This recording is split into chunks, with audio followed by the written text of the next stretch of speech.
How long have you been recording? You've been recording this whole time? Nice. Like 10 minutes. Wow. Okay. All right. So we've been getting all that. That's good. Sweet. So, but anyways, so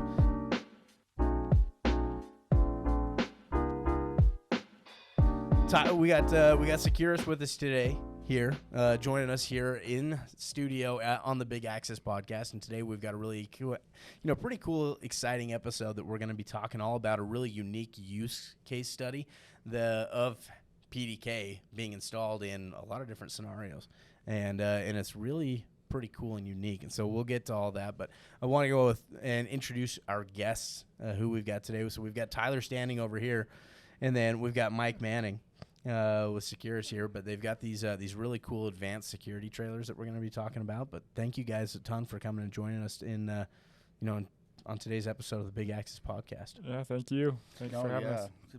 We really appreciate the invitation, and just wanted to recognize that how much we love PDK, because completely transformed and revolutionized access control and the way access control is done. and it's just phenomenal. Well, thank you. That's quite the compliment, and that was unsolicited. We did not try to tell him to do that beforehand. So that's awesome. True.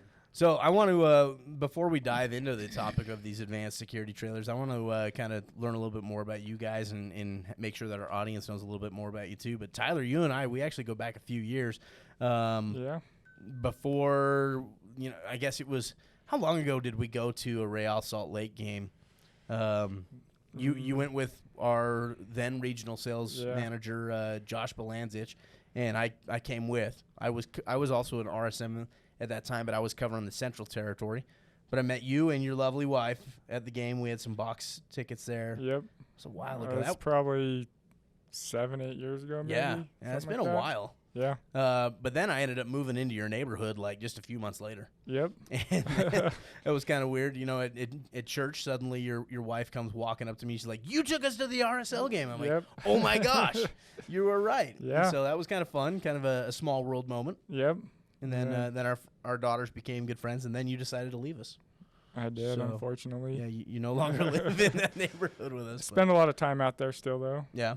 So I mean, we're still on text threads like crazy talking about Utah sports. That's right. With all of our buddies in the neighborhood. So that's right. Yeah. So Tyler and I have known each other for quite a while, and it's kind of cool. Every time that we did a neighborhood barbecue, you always showed up wearing PDK equipment. I did. I love hats or shirts, things like that. I love the swag. That's awesome. Mike, how long have you been installing PDK? A long time, since PDK's inception. Yeah. Yeah. That is awesome. So tell me a little bit about your background with access control and with low voltage. I've been doing low voltage since 1996. I've been doing installing phone systems and doing data networks and basically audio-visual stuff, access control, all that stuff. Camera systems for a long, long time. We used to put in, Tyler and I used to put in like multi-dwelling unit apartment complexes and multi-tenant spaces and stuff like that. Yeah, and when PDK rolled along, we really, really were just loving that. Yeah. Jumping over to that cloud-managed product. So did you join PDK after we introduced the cloud, or were you installing it before then when it was an on-prem system? That's an answer for Tyler, actually. Yeah. I mean, it was once it became cloud-based. Okay. So we didn't, I knew of the product when it was on-prem, but didn't really start installing it till it was cloud-based. Oh, I mean, when it became cloud-based, that's when I came on, and there was a big difference between the on-prem system and the cloud-based system. I mean, the on-prem system was cool, and it did a lot of cool things and had a nice user interface for an on-prem system. Yeah. But the cloud really unlocked a whole, next level worth of capabilities for you guys. Yep. So All I know is every time we went to a security show back in those early days, PDK would steal the show every time. Awesome. It still does. I mean, Yeah. I remember, Tyler, you showed up at ISC West this year, and I was like, oh, look, there's Tyler. Crap, I'm so busy that I can't Yeah. even go and say hi to you. Yep. It was I felt bad, so I apologize. It happens. We all get busy, right? Yeah, it was cool. Yeah, ISC every year is crazy. We have just a hopping booth all the time. Everybody's meeting in the hallways, it seems like. It's Yeah. pretty crazy.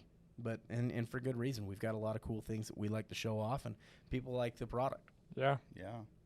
I mean, our customers love it. So, Well, that's good. yeah. Well, I they can like run it themselves. They don't have to call somebody, or they don't have to be sitting on behind a dumb terminal. Yeah. You know, they can legitimately manage this system from top to bottom themselves. Well, and that is one of the reasons why we ultimately had to get rid of that on-premise system that we had way back then. It just wouldn't sell anymore.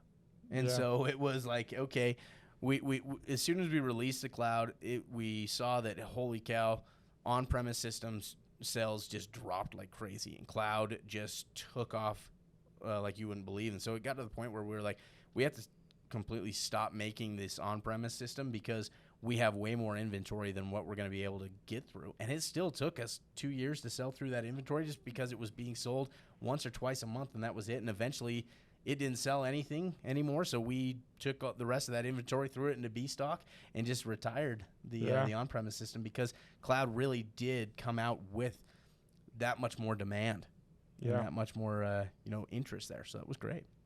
Nice. You know what else I really like? I really like the red stuff. Man. Red is cool. Red is hopping, and us coming from the cybersecurity world, getting into that, the cybersecurity side of it. Red is revolutionizing access control as well. Yeah, that is awesome. We love the Red products. You know, the simple automatic discovery that you just plug a controller in and it's automatically going to be found, and you can set a static IP on it. You can keep it at IPv6 if you want. Anything like that's going to be, like you said, it kind of revolutionizes everything. I like the readers. Yeah, the Red readers are awesome. Yeah. You guys with those Red readers, what one's your favorite? You guys like the mullion, the single gang, the keypad, all of the All of them.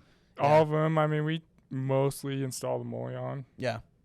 but Depends any on of them. depends on what kind of door we're putting it on or what kind of device. Yeah. Nice. What kind of credentials do you guys use with those? Mobile credentials, Woo! or I mean, just cards Yeah. mostly. Nice. Why do you think your customers like the mobile credentials? Why Just- do you think they like that option? I mean, it's just simple. Everybody already has their phone with them Yeah. 24/7, and the security. I mean, you have to have biometrics to get into it. So Yep. Yeah. Cybersecurity. And we have a client that basically they have a baseball facility Mm-hmm. and another client, a golf facility. And they don't give a card or a fob or anything out to any of these their customers. Yeah. It's a single man door, and when they sign up the monthly fee, they get, he gets some access on the mobile cred, and they just go and when it's their time, and he can limit when they can get in the building. Yeah. Using the rules and everything, and just they can go in and get themselves in using their phone. That's ultimately one of the big beneficial factors. I mean, we did a case study not too long ago that is all about a gym, and their management is exactly the same, where they don't have a physical credentials or anything that they give out. As soon as somebody signs up for that gym membership, they get their mobile credential, and then they can go and gain access at any time that they want. It's pretty Yeah. sweet. and if you have high turnover, I mean, it saves on cost. Oh, too, it saves so. on cost like crazy, right? I mean, we did a lot of research not too long ago. We're in the middle of revamping our sales training course to be in an online LMS format where you've got multiple lessons that you can take at your own time at your own pace, just like our technical training course. And with that, when doing all the research, we found that 1/3 of all credentials are lost every year, Yep. and the other 2/3 of physical credentials are usually broken within 2 years. Yeah. And so that turnover rate of credentials, not just from employees leaving, but just of normal wear and tear, it's crazy there too. So yeah, the cost of credentials adds up like crazy, like Yeah. you wouldn't believe. Yeah. Definitely. Yeah, in that lesson, it's a really cool lesson that we're writing all about the cost savings that cloud systems actually deliver to an end user versus what the perceived value and perceived cost savings of an on-premise system are. And the cost to maintain and run an on-premise system is actually way more expensive than a cloud-based system. Yeah, Oh, I yeah. believe So it. I'm really excited to share that lesson and be able to talk about like the benefits that like the mobile credentials bring and the cost savings with that as well. So Yeah. everybody The stay manager. tuned. The manager. You could be on the beach in Mexico. Hey, just grab a fob. You're good. Read me the number. You know, it's funny that you say that. So when I was a sales guy, I used to always say that one of the benefits is I could be on a beach in Mexico and do that, but yet I'd never tested it. And so I'd always joke that I better go test it. Oh man, you need to. Well, I did. Did you? I did. So a couple years ago, my wife and I went to Yeah. Puerto Vallarta for our 10-year anniversary, and in order to say that I'd done it, I pulled out my phone and I messed with our demo system on the beach in Mexico. Nice. So I awesome. can officially say that you can now that you can mess with your PDK system on the beach in Mexico. That Set is somebody awesome. up Yeah. from start to finish. And of course, my wife looks over at me. She's like, "You better not be working right Yep. now." I'm like, "No, I'm just having fun. I have to be able to say that I can do this." So Yep. Yeah. kind of fun. That's awesome. Yeah. Well, anyways, let's go ahead and let's dive into this unique use case that you guys actually use PDK for. So you guys obviously use PDK to install it at other facilities like you were just talking. But then you've got this really unique installation with these advanced security trailers. So why don't you tell me a little bit more about these trailers, what Well, they are, and yeah. kind of what got you into that, Mike?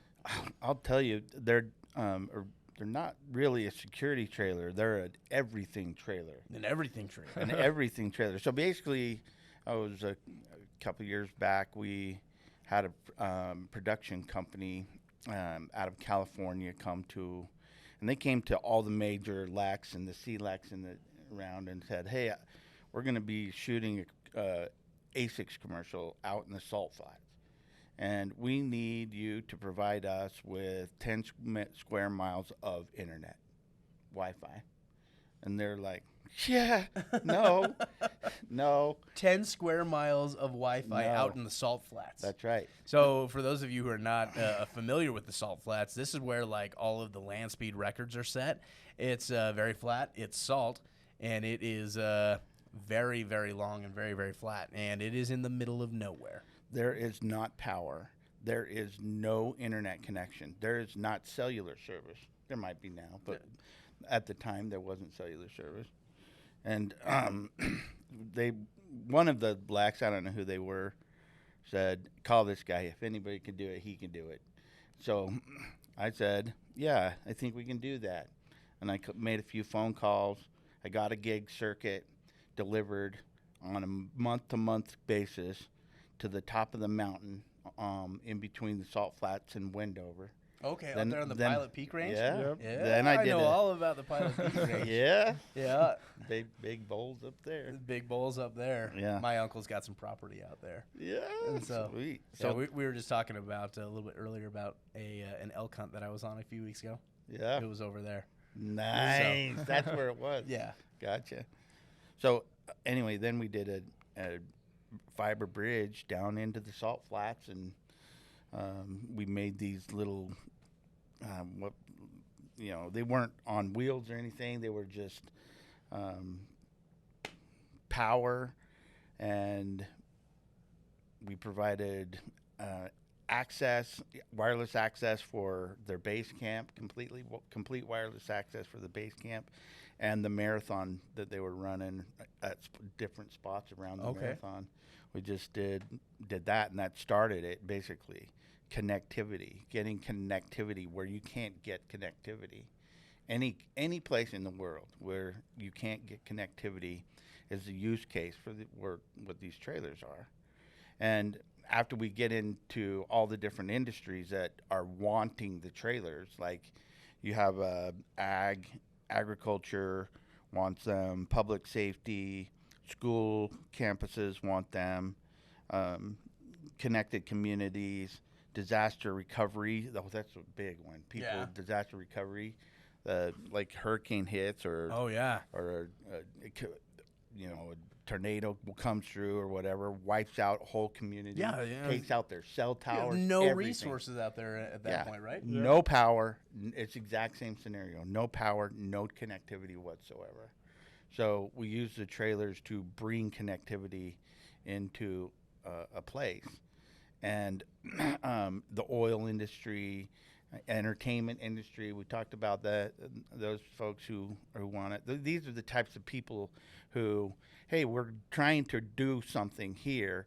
And what we really need is to be able to have all the resources available to us that we can get in a brick and mortar building with a roof. Yeah. And, some of them, like the oil industry, want a roll gate. They want RFID readers. They want to be able to lock up their diesel fuel cell. Farmers want to be able to do that. Yeah. And so Protect your stuff, right? Yeah, that's exactly what we use PDK for. We put it right on a trailer that can power a roll gate, or lift a gate, or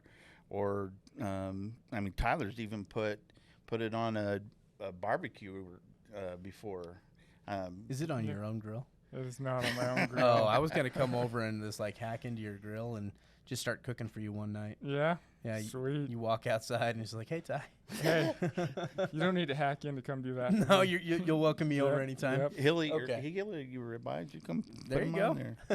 And to add to that, like with their fuel cells, it's like that way they're gonna know who's coming and getting the fuel. So not only are they protecting their fuel, but they're also knowing who's fueling up and using that gas. I mean, that's one of the big reasons why access control is a thing. It's not necessarily just to keep the bad guys out or to protect the assets. It's also to have reporting. Yep. To be able to see when your own employees and those who you've given the access to, Yeah. you can be able to gain access to the facilities. Facilities and anything. You can put PDK on virtually anything. If you want to put a timer on it, you want to give them access to virtually anything.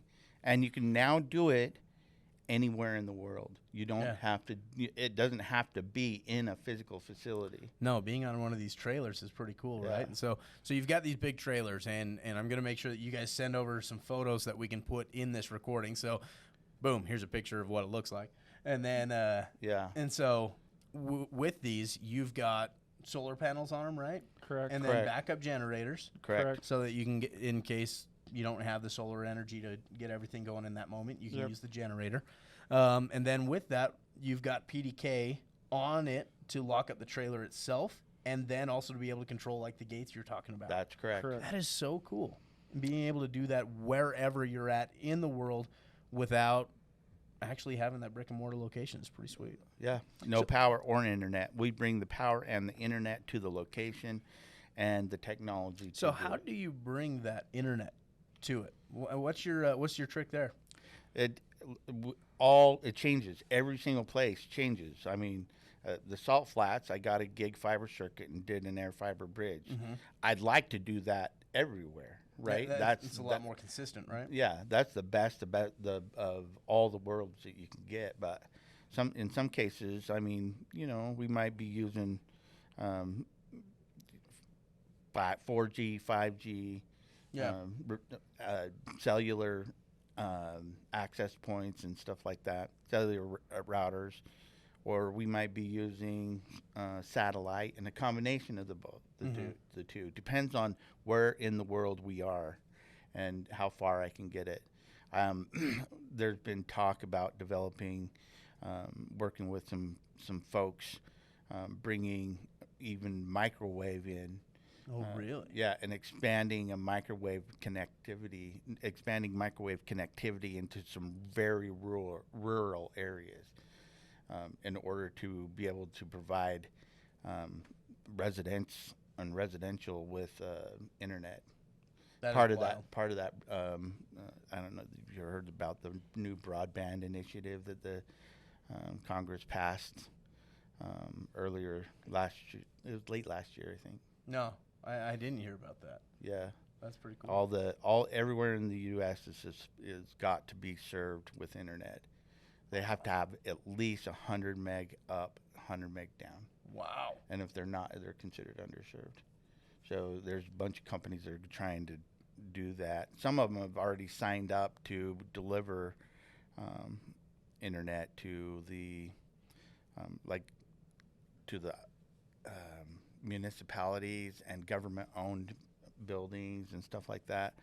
And literally, you can take one of these trailers, park it over a manhole that has the fiber in it, pull up the fiber inside the trailer, and then put your radios on top of the mast and beam it into their building, and boom, you just accomplished it. And, you know what I mean? That is cool. So with that mast that you've got, the capability to do, point to point like what you were just describing there. Yeah. But then you've also got security cameras on there as well. All right, and we're back. We had a little bit of camera issues, kind of overheated on us. It's been recording for a little while, so yeah. Anyways, we were talking about the mast and how you were doing point to point radio with it. But then there's also the security cameras that you guys put on those. You guys are a Hanwha dealer, which has got a really cool integration with PDK. So you guys, how often do you guys put cameras up on those masts?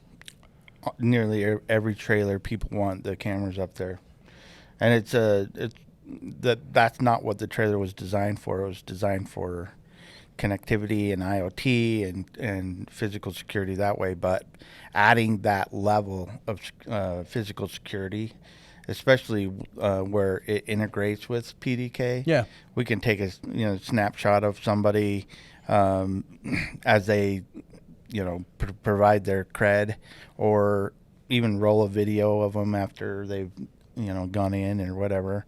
We put PTZs and follow them all the way throughout the whole property. We put fisheyes in there that basically protect everything or keep an eye on everything in the vicinity.